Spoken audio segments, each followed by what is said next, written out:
Welcome to another video. I am the RPG Lore Master, and this is the Red Hand of Doom. Behind every video that you will find in this channel, there's always going to be a reason that I picked it. The adventures I have chosen to break down are all significant for their own reasons. All of them taught me something. The Sunless Citadel and the Standing Stone, how to alter the stories to make them more fitting to my world and to my players. The Paladin in Hell, how to invest into smaller things that might seem unimportant, such as an innocent wounded acolyte in a room, might be a deadly threat that affected the whole game in the worst possible way. In this video, I will choose the Red Hand of Doom. An adventure that is really important because it brought a large-scale scope into my table. But not only this, it taught me how to write and construct my adventures, my future adventures, in ways that they are straightforward and really simple to follow as a game master. The designers of the Red Hand of Doom had made an exceptional work to present you with a pits that initially would look almost impossible to run. But in reality, it's not only possible, but really simple to follow through. The Red Hand of Doom is an adventure for characters of level 6 to 12 for 3.5 D&D. Richard Baker and James Jacobs are the creators of the story, and it was published back in February of 2006. For the Too Long Didn't Watch part, the structure of this adventure is simple and straightforward. There is a large army of thousands of hobgoblins that they are gathering up north, and they are preparing to attack the Elysir Vale, the location where your players are. Your players are going to get involved, and a 5-part story is going to be laid down before them. That story will span from evacuating villages to sabotage large enemy camps, to gather allies, and finally standing up to the horde in the end. Well, at least for the first 4 parts, that is, because the 5th part, it takes a total different turn, and it becomes kind of a dungeon delve that you are trying to kill the leader of the horde, who is one of the favorites of Tiamat. So, with no further ado, let us proceed with the first part, called the Witchwood. In the first part of this adventure, the players are going to be ambushed by a couple of waves of hobgoblins with their hellhounds. If the players interrogate them and search their bodies, they will find interesting information regarding a base that they have in a castle near the Witchwood.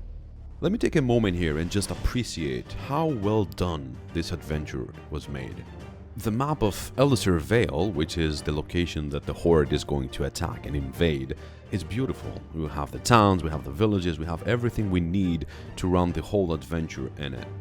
And of course, not just only that, all of the towns and the cities and pretty much everything we're going to be using, they have a detailed map with artwork of the major NPCs and everything that we're going to need to use for our game. So our players are going to find their way towards Drellin's Ferry, a small village that is preparing to receive war. They already know what's happening, but they don't have any details. Now, the group actually has an information that is really vital for them, and the town speaker Noro, along with his captain of the guards, Sorana, will approach them and ask for their help. Accepting, the players will start their journey towards Wrath Keep to investigate the information they have picked up from the marauders that they attacked them. Their first stop will be Jor's cabin. Jor is going to be used as a guide. He knows the Witchwood better than anyone. But heading into the dangerous territory that the hobgoblins have invaded and already made their base is a really dangerous thing to do. As a result, the group will have to encounter a hydra to the north near the causeway. Making it out alive, it would lead them into the actual Wrath Keep. The keep is the first place that the players are going to meet one of the Wyrmlords, the lieutenants of the horde. Goblins with wargs, a manticore, some hobgoblins with a minotaur, and of course the final combat that will take place with the Lieutenant Koth. In one of those rooms, the players are going to find the war map, which is a really interesting handout for your players. It is a zoomed-in location of the Elysir map, with notes of the battle plans and all the information that the Greenskins have added on it. Have your players have a go at it. It's a really interesting thing to see what will they come up with. And of course, they are going to gain a lot of information that will lead them into the following parts of the story. The next probable step for them to make is to explore the northern part of the location that they are right now. Either with the help of the map or by interrogating people from the Wrath Keep, they are going to head to the Skull Gorge Bridge to investigate and see how real the threat is. This is the part where the players are going to have to start thinking a bit differently if they want to be successful in finalizing this adventure.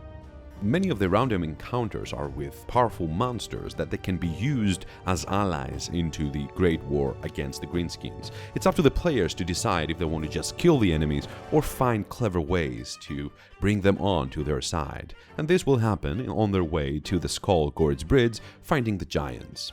Scouting the gorge, they are going to find half a dozen tents and a green dragon in the area. Another really important part of this adventure is that the choices that the players are going to be making, they actually count into the result that the adventure will have.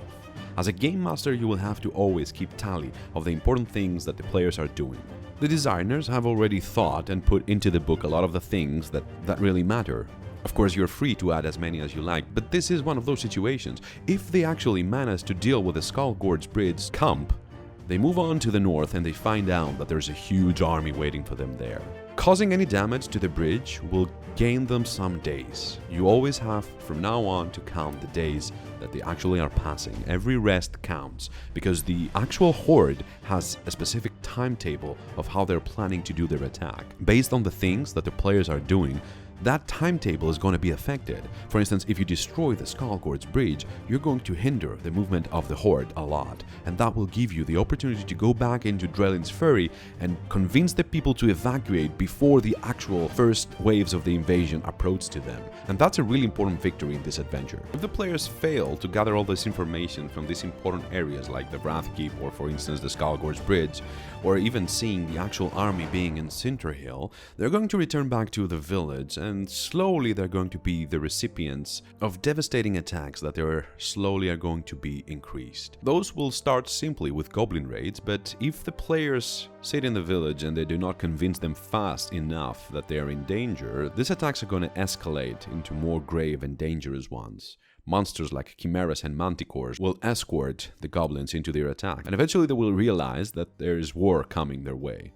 Now the players will have a couple of choices. Either they follow the leads they have gathered and head towards Rest, where they know that there is another Wyrmlord hiding, or they will decide to stick around to Elisir and scout, generally get involved with a war that is preparing to hit the area. Choosing the latter will leave the players with a plethora of encounters that they can use. The Mercenary Gold. A couple of Edins with a group of goblins, they're attacking a wagon filled with treasure that is heading into the Hammerfist hands. An encounter that can create a really interesting moral dilemma for the players. If they kill the attackers, should they keep the huge treasure for themselves? Or should they hand it back to the captain of Hammerfist, knowing that it will help tremendously in the coming war? Another encounter is the not-so-sick spy. In the midst of a large refugee group, they spot a Red Hand spy. It's an interesting RP session that can be played with Miha, the spy of the Red Hand. She is a really interesting character and can be used effectively later in parts of the adventure that the players would not suspect.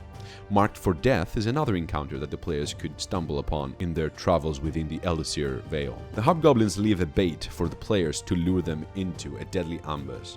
As long as the players are getting into the feet of the hobgoblins, they're slowly starting to think that they are a threat that has to be dealt with. So they are doing things to ensure that. Marked for Death is one of those situations. The ambush that they are creating is pretty much a band of hobgoblins with an ogre that will attack to kill the players if they're trying to save some of the prisoners. This is a deadly encounter. They will have to face 5 hobgoblins, 2 ogres, a couple of barghests, and 4 black spawn riders. If not played carefully, many of your players, if not all, can die here. Also, there is an encounter for the chance the players might be captured.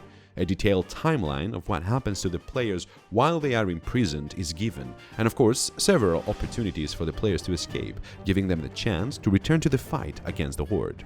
Of course, the most crazy and possible, if you ask me, scenario of the players heading to deal with the Horde leaders themselves. It might be a suicide mission, but the adventure has already thought about it, giving the stats and the names of the important warriors, monsters and champions, leaders and commanders of the Horde that the players can face before the Horde arrives at Brindle.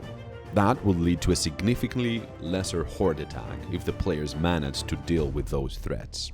If the players are more sensible and they decide to follow their clues and head towards the City of Rest, they have 3 ways to do so. By the river into the lake through the Dawnway route, or if they feel confident enough, straight through the Witchwood. All three are possible with their own difficulties. When the players arrive at the Black Fens, they are going to be faced with a plethora of encounters. There is a road blockade, spawns of a Tiamat where the Tiri elves will come to the players with their giant owls. If the players deal with the elves with friendly and peaceful ways, they might gain some powerful allies for the war to come, and they will bring them to one of their encampment, Starsong Hill, where they can meet numerous NPCs and a safe place for them to rest and recuperate through these difficult times. The Tiri elves are a great source of information in the area. The better the RP the players do with their leaders and important characters, the more prepared can be for their future endeavors. Finally, the players will arrive at the ruins of Rest, a once glorious and powerful capital, now a destroyed and abandoned ghost of itself submerged most under the water. They will find out a large force of lizardmen, along with a group of a Red Hand, that they are residing there. They can choose to infiltrate the location, making sure they're picking them one by one at a time, if they are careful. Of course, they can go in with guns blazing, causing havoc and raising awareness to all of the enemies. Players will meet their enemies at the Lizard Hacks. They're going to deal with the hobgoblins that they are residing at the bell tower. There's going to be the town hall, where it's filled with ogres, more ogres. There's even more green spawns, razor fiends. There's an Etin. There's a torturous hobgoblin. And of course, there is the Wyrmlord leader, Sarvith, and his eagle, who is holding the clue for the next part. A letter from one of the other leaders informing him that he is holding a really powerful phylactery that was stolen by a lich, making him to actually follow them into war against the humans. Finally, they're going to deal with a black dragon, who, if they manage to kill, they will locate the actual phylactery they have found out in the letter before, and that will send them straight into the next act of the adventure. If they have managed to broker an alliance with the Tiri elves, something done. If they have managed to earn favor with their actions in the Vale, killing razor fiends or defeating the Red Hand or killing the dragon, etc., either the elves will thankfully not be willing to join them, or they will be impressed by them and they are willing to send some help to the city of Brindle in the form of hunters with their giant owls. Fighting the phylactery of the Ghost Lord, along with a letter in the Wyrmlord's possession in the last act of the adventure, the players will already have deducted that the Horde have a powerful lich in their ranks. If they decide to meet with the lich, they are going to research his location and find it in the Thorn Waste. Finding a terrain of broken hills and briar-choked ravines, the group will find themselves at the treacherous landscape that will eventually lead them to the Ghost Lord's lair. An imposing structure, shaped roughly like a lion atop, being covered with countless of spirits of lions flying unendingly around it. The group will be welcomed by a Fintus Beher, a couple of ghost brute lions and an ogre Darlan, some hobgoblins, a large ooze, some more hobgoblins, a very detailed and difficult fight among the Wyrmlord Stormcaller and the group. An interesting outcome will take place if the group spares the pleading for mercy defeated enemy. She is a master liar, and she will feed the players many plausible but wrong information, attempting to slow them down. In their way, they're going to meet 6 lesser bone drinkers and another dire lion. The Ghost Lord himself can be confronted in 3 different ways. If they damage the lion heart at area 15, if they damage the shrine at area 17, or if they enter the area 16 where the actual Ghost Lord exists.